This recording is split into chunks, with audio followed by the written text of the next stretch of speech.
મંચ પર ઉપસ્થિત સૌ જ કોંગ્રેસ પરિવારના સન્માનનીય સાથીઓ, સાથી હિતેશભાઈ વોરા, રાજકોટના જિલ્લા કોંગ્રેસના પ્રમુખ શ્રી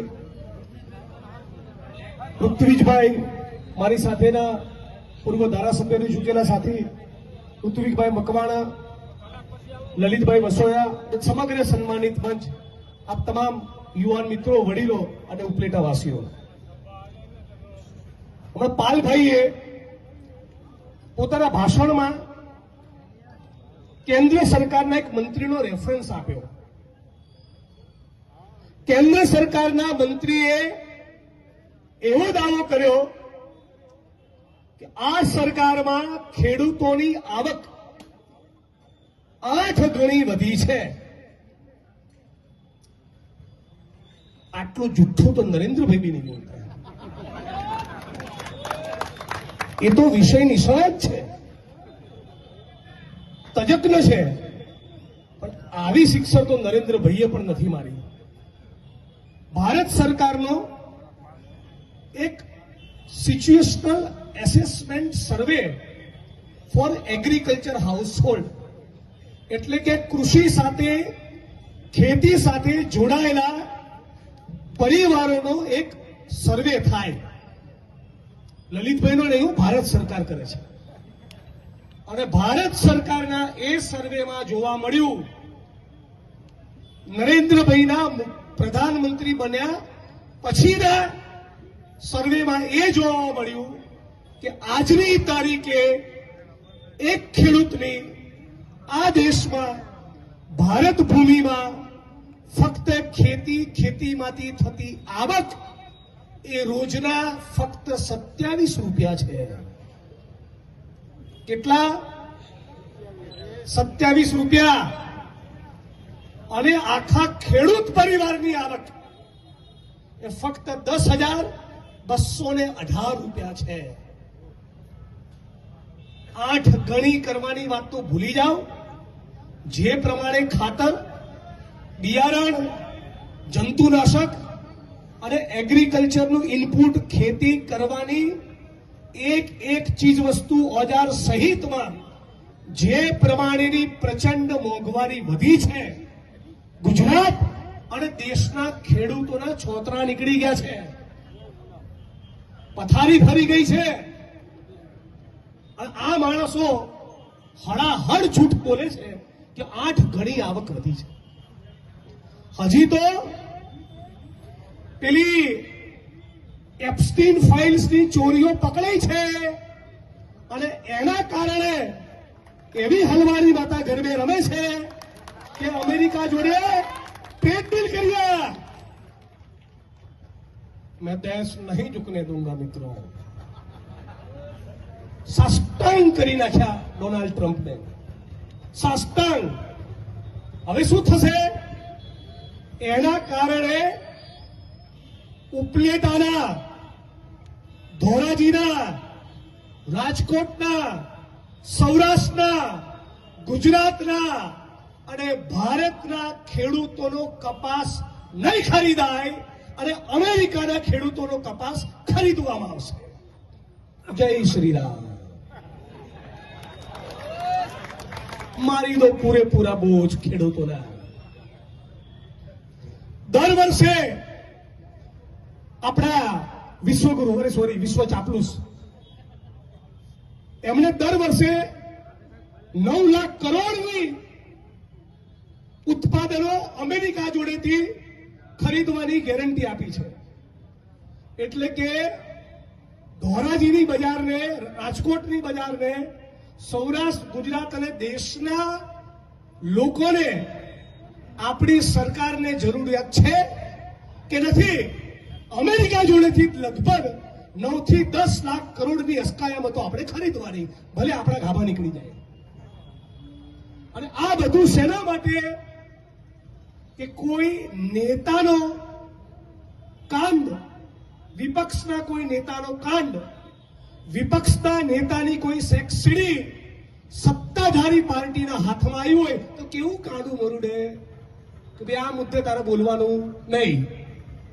એ જ વસ્તુ આપણા 56 ઇંચ વાળા વિશ્વ ચાપલું જોડે થઈ છે. એપ્સ્ટીનની ફાઇલોમાં બરાબર એવા ગુલ ખીલાવ્યા છે.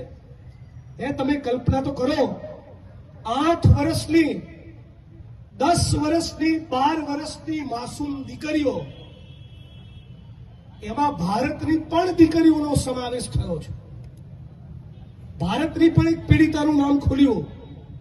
8 વર્ષની, 10 વર્ષની, 12 વર્ષની દીકરીઓ, એને આખી દુનિયાના પૂંજીપતિઓ, ઉદ્યોગપતિઓ, કોર્પોરેટ કંપનીઓના માલિકો, એકથી વધારે દેશના પ્રધાનમંત્રી, રાષ્ટ્રપતિ અને કહેવાતા મોટા મોટા સેલિબ્રિટીઝ એમની ઉપર બળાત્કાર કરે, એના માટે એક આખી વ્યવસ્થા ટાપુ ઉપર ગોઠવી હતી. તમે કલ્પના કરો, આપણો દેશ, એ માટી, જે રોજ સવારે ઉઠીને ભારત માતાની જયનો નારો લગાવીએ છીએ, આપણે લગાવીએ છીએ કે નહીં? આ દેશ માટે, આ માટી માટે 23 વર્ષની ઉંમરે શહીદ આઝમ ભગતસિંહ બલિદાન આપ્યું કે નહીં? ચંદ્રશેખર આઝાદ, રામપ્રસાદ બિસ્મિલ, અશફાકુલ્લા ખાન, ભગતસિંહ, સુખદેવ, રાજગુરુ, આવા અનેક લોકોએ બલિદાન આપ્યું આ દેશની માટી માટે, ભારત માતા માટે. વંદે માતરમ બોલતા બોલતા, હસતા હસતા દેશની આઝાદીની ચળવળમાં અનેક કોંગ્રેસના સિપાહીઓએ છાતી પર ગોળીને પીઠ પર દંડા ખાધા અને આ દેશ અંગ્રેજોની ગુલામીમાંથી મુક્ત થયો. આ ભારત માતા કી જય બોલનારો આપણો દેશ, એ તમને બધાને વિનંતી કરું છું કે સવાલ પૂછો કે નરેન્દ્રભાઈ, એવું કયું ગણિત કામ કરતું હતું? એવી તમારી કઈ ચોરી હતી? એવા કયા તમે કાળા કામ કર્યા કે એપ્સ્ટીનની ફાઇલોમાં તમારું નામ આવ્યું છે? આખી દુનિયાનો સૌથી મોટો સેક્સ મેનિયાક, આખી દુનિયાનો, વર્લ્ડનો, અને જેની સામે ગુનો સાબિત થઈ ગયો, એના પછી આપણા વિશ્વગુરુ એમની સલાહ લેવા જતા હતા. ભારતના નહીં, દુનિયાના સૌથી મોટા બળાત્કારીની સલાહ એ નરેન્દ્ર દામોદર દાસ મોદી લેવા જતા હતા. અને એક મોટી ચેનલ વાળાની ઓકાત નથી, એક કે આના માટે 1 મિનિટ પણ વિડીયો બનાવીને બતાવે. 1 મિનિટ. આમને ઓળખી લેજો, આ તો સારા માણસો, બધા મિત્રો જ મારા. રાષ્ટ્રીય ચેનલોની વાત કરું છું. હવે કલ્પના કરો કે એપ્સ્ટીનની ફાઇલમાં ઇન્ડિયા કોઈ નેતાનું નામ આવ્યું હોય, 8 કોલમનું ન્યૂઝ કરે અને દિવસમાં 20 વખત બતાવ્યું હોય, 20 વખત. આજે હમણાં જ ન્યૂઝ આવ્યા, ગોવાના સોહમ નાયક નામના ભારતીય જનતા પાર્ટીના એક કાઉન્સિલરના ચિરંજીવી શું કરતા ઝડપાયા? 25 થી વધારે માઇનર, એટલે કે 18 વર્ષની નાની ઉંમરની નાબાલિગ દીકરીઓ સાથે છેડતીના કાંડમાં, સેક્સ્યુઅલ હેરેસમેન્ટના કેસમાં પકડાયા. ગોવાના ભારતીય જનતા પાર્ટીના કાઉન્સિલરના ચિરંજીવી, એમના કુળદીપક. અને આ પછી આપણી વચ્ચે તિરંગો લઈને કહેશે, બોલો વંદે માતરમ, બોલો ભારત માતા કી જય. અમને ઓળખી લો. આખા ગુજરાતની અંદર ખૂણે ખૂણે ડ્રગ્સનો કાળો કારોબાર ચાલી રહ્યો છે. ડ્રગ્સનો કાળો કારોબાર. નરેન્દ્રભાઈ જયારે ગુજરાતના મુખ્યમંત્રી હતા, આનંદીબેન પટેલ જયારે ગુજરાતના મુખ્યમંત્રી હતા, માનનીય વિજયભાઈ રૂપાણી જયારે ગુજરાતના મુખ્યમંત્રી હતા, ત્યારે પણ આટલું ડ્રગ્સ આપણા ગુજરાતમાં કોઈ દિવસ જોયું નહોતું. આજે મને 45 વર્ષ થયા. આપણે જયારે કોલેજમાં ભણતા, મારી ઉંમરના યુવાનો, અને હું જે દિવસે ધારાસભ્ય બન્યો 2017ના ડિસેમ્બરમાં, ત્યાં સુધી કોઈ એવું કે ડ્રગ્સ, તો આપણા મનમાં શું છબી આવતી કે મુંબઈમાં, બેંગ્લોરમાં, ગોવાની કોઈ પાર્ટીમાંથી પકડાયું હશે. ઉદ્યોગપતિઓના, પૂંજીપતિઓના નબીરાઓ આનો કારોબાર કરતા હશે. બોલિવૂડની કોઈ પાર્ટીમાંથી ડ્રગ્સ પકડાયું હશે, કોઈ ક્રિકેટરો કે સેલિબ્રિટી એના વાપરતા હશે, એ ડ્રગ્સનો ઉપયોગ કરતા હશે. પણ આજે આપણા ગુજરાતમાં તમે જાણો છો કેટલા ડ્રગ્સ યુઝર્સ છે? 2026ના આપણા ગુજરાતમાં ડ્રગ્સ યુઝર્સનો આંકડો 2019માં લલિતભાઈ ભારત સરકારના સમાજ કલ્યાણ વિભાગનો રિપોર્ટ આવ્યો, રિપોર્ટ દબાઈ દીધો. હું હમણાં હાઉસમાં બોલ્યો હતો. 2019માં ભારત સરકારના સમાજ કલ્યાણ વિભાગના રિપોર્ટ પ્રમાણે ગુજરાતમાં ડ્રગ્સ યુઝર્સનો સત્તાવાર આંકડો 19 લાખ છે. હવે 2019 થી 2026 આ 5-7 વર્ષના ગાળામાં વધારે નહીં બીજા 5 લાખ ઉમેરાયા હોય તો પણ 24 થી 25 લાખ ડ્રગ્સ યુઝર્સ એ આપણા ગુજરાતમાં પેદા થઈ ગયા. આ 25 લાખ ડ્રગ્સ યુઝર્સ, ડ્રગ્સ લેનારા પૈકી ખાલી 20% જ બંધાણી બન્યા હોય, ખાલી 20%. એવો નાનો આંકડો ગણીએ તો પણ 5 લાખ લોકો ડ્રગ્સના બંધાણી થઈ ગયા. ખાલી 1-2 વખત લેનારા નહીં, બંધાણી. એવા બંધાણી કે નિયમિત ડ્રગ્સ ના મળે તો પોતાની માનો ગળાનો દોરો તોડીને પણ ડ્રગ્સ ખરીદવા જાય. કોઈકને છરી મારવાની હોય તો છરી મારી દે, મર્ડર કરવાનું હોય તો મર્ડર કરી દે, કાળા કામને અંજામ આપવાનો હોય તો કાળા કામને અંજામ આપે, પણ ડ્રગ્સ તો જોઈએ જ. એવી તલબ જેને પેદા થઈ હોય એવા માણસો આપણા ગુજરાતમાં 5 લાખથી વધી ચૂક્યા છે. હવે મેં તપાસ કરી તો ખબર પડી કે રાજ્ય સરકાર વ્યસન મુક્તિનો કાર્યક્રમ ચલાવે છે. તેમાં ડ્રગ્સના વ્યસનમાંથી મુક્ત કરાવવાનો પ્રોગ્રામ કેવો ચાલે છે તો એની તપાસ કરતા ખબર પડી દર વર્ષે આપણી વાઇબ્રન્ટ અને સ્વર્ણિમ ને ગતિશીલ ગુજરાતની સરકાર દર વર્ષે 28 થી 3000 લોકોને જ ફક્ત ડ્રગ્સ મુક્ત કરાવી શકે છે. મતલબ કે 3000 લોકોને એક વર્ષમાં ડ્રગ્સ મુક્ત કરાવે તો 10 વર્ષે 30,000 લોકો અને 100 વર્ષે 3 લાખ લોકો. એટલે આજની ગતિએ ડ્રગ્સના બંધારીઓને આ ચુંગાલમાંથી મુક્ત કરતા ગુજરાતની ભાજપ સરકારને 250 વર્ષ થાય.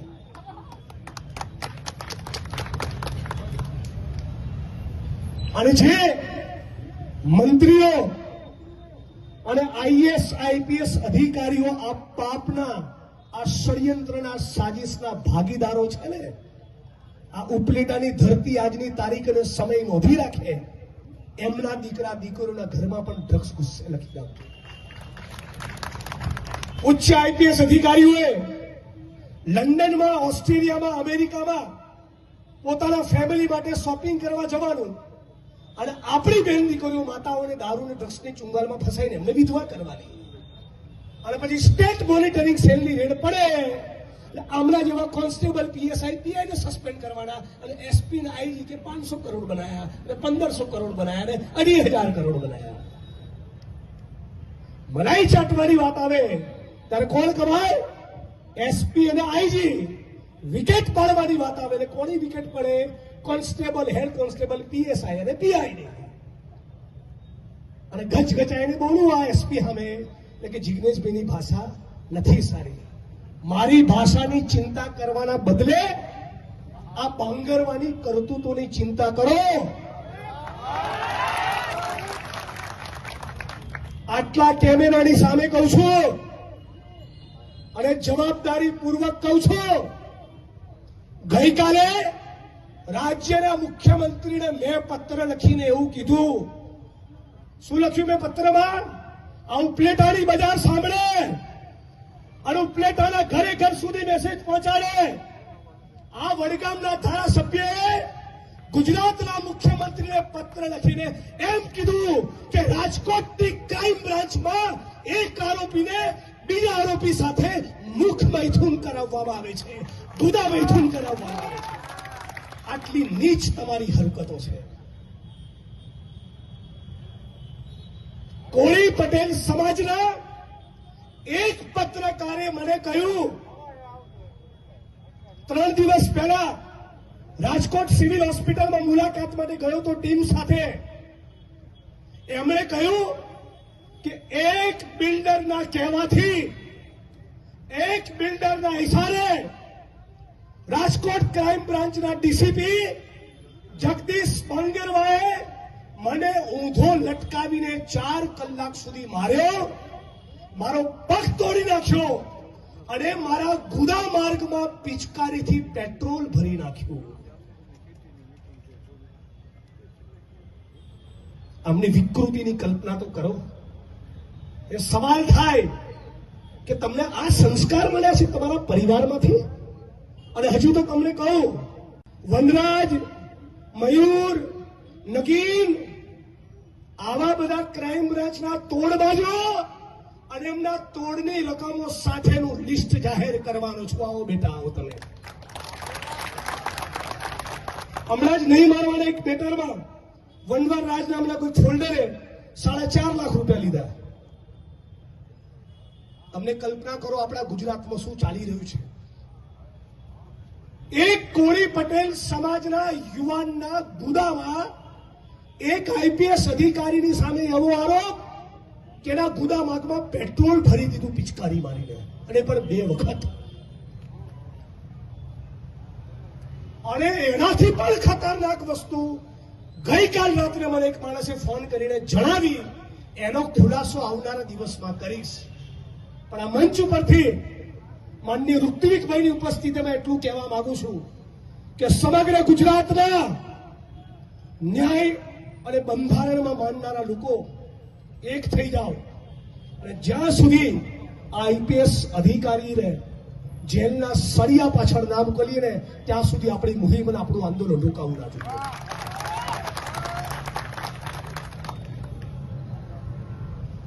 આજે સાથીઓ આપણી સામે એક પડકાર છે. 28 વર્ષથી ભારતીય જનતા પાર્ટીનું આ શાસન અને ગુજરાતની તમે હાલત તો જુઓ.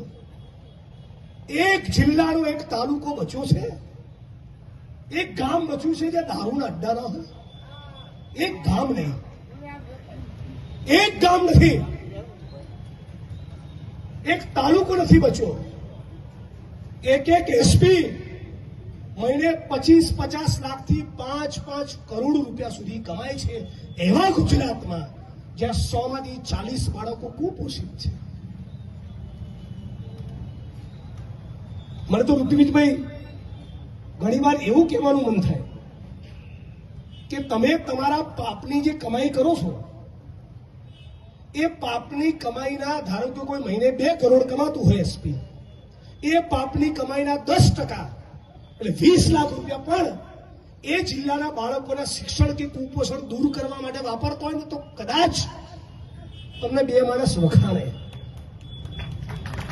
પણ દુઃખ સાથે કહેવું પડે છે કે ગુજરાતમાં મહિલા એસપી જે મહિલા છે અને જિલ્લાના પોલીસ વડાનું પદ સંભાળે છે, અને એ જે મહિને 1 કરોડ, 1.5 કરોડ, 2 કરોડ, 3 કરોડ કમાતા હોય છે, તોડબાજીમાંથી, જમીનની ડીલોમાંથી, સરકારની ચાપલૂસી કરી, નેતાની ચાપલૂસી કરી, દારૂ, ચરસ, ગાંજામાંથી એ 2-5 કરોડની કમાણીના 10-15-20% પણ મહિલા એસપી પણ એ જિલ્લાની દીકરીઓને માસિક સ્ત્રાવમાં સારી ક્વોલિટીનું સેનિટરી પેડ લઈ આપવા તૈયાર નથી. આ પરિસ્થિતિ છે. સાથીઓ, લાંબુ નથી કહેતો, તમે બધા જ સમજદાર છો. તમે મારા મોટા ભાઈ લલિતભાઈ વસોયાની મહેનત, નિષ્ઠા, પ્રમાણિકતા અને એમના સંઘર્ષના મારાથી પણ વધારે મોટા સાક્ષી તમે છો. તમારી જવાબદારી છે કે આવા મજબૂત, નિષ્ઠાવાન સાથી, નેતા, આગેવાનને સાચવવાની જવાબદારી એ તમારી છે. એટલે હું ઈચ્છા રાખું છું કે તાલુકા, જિલ્લા પંચાયતની ચૂંટણી તો ખરી જ, એમાં તો ઉપલેટા રંગ રાખશે જ, એમાં તો કોંગ્રેસનો ગુલાલ ઉડશે જ. પણ 2027ની ચૂંટણીની અંદર પણ લલિતભાઈ જેવા સાથી એ ફરી એકવાર ગુજરાતની વિધાનસભામાં આવે, જો પક્ષ એમને ટિકિટ આપે તો મને આનંદ થશે. મને આનંદ થશે એ વાતનો કે ઉપલેટાની જનતાએ એમની મજૂરીનું વળતર ચૂકવ્યું. છેલ્લે એક જ વાત કહીને મારી વાણીને વિરામ આપું છું કે ઘણી વાર આપણને એવું લાગતું હોય છે આ બ્રિજ છે ને એ બહુ ભંગાર બનાવ્યો છે. ઘણી વાર આપણને એવું લાગતું હોય છે કે આ રોડ છે ને એ બહુ ભંગાર બન્યો છે. ઘણી વાર થતું હોય કે હોસ્પિટલમાં સાધનો નથી અને સાધન હોય તો ડોક્ટર નથી.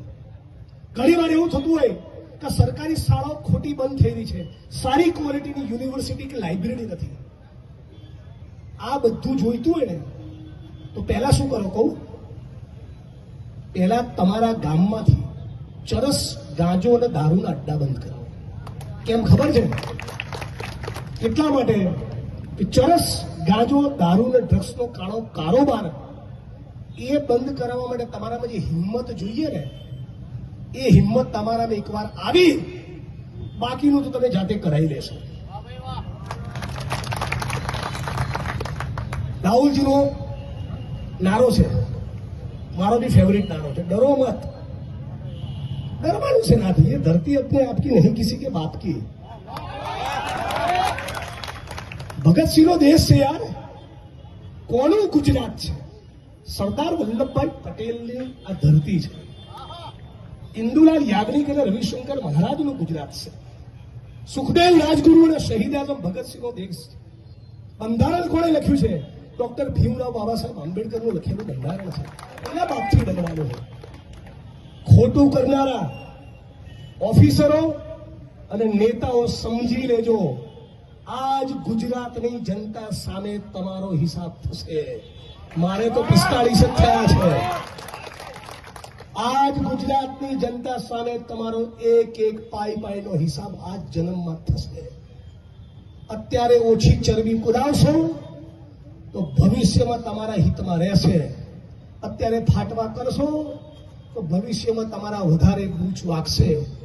અને ભારતીય જનતા પાર્ટીમાં જે 65, 70, 75 છે એમનો તો કદાચ કોઈના દાવ લેવાનું મન નહીં થાય, પણ અત્યારે 35, 40, 45 વાળા જે છે એ તમારા સિનિયરોના ઇશારે કામ ન કરતા, એ ઓફિસર હોય કે નેતા હોય, કેમ કે તમને 35, 40, 45 થયા તો મને 45 જ થયા છે અને મારો સંન્યાસ લેવાનો કોઈ પ્લાન નથી.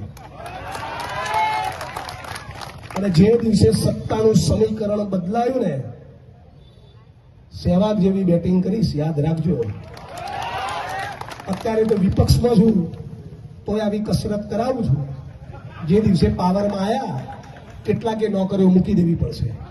જય ભીમ, જય ભારત, જય કોંગ્રેસ, જય સંવિધાન.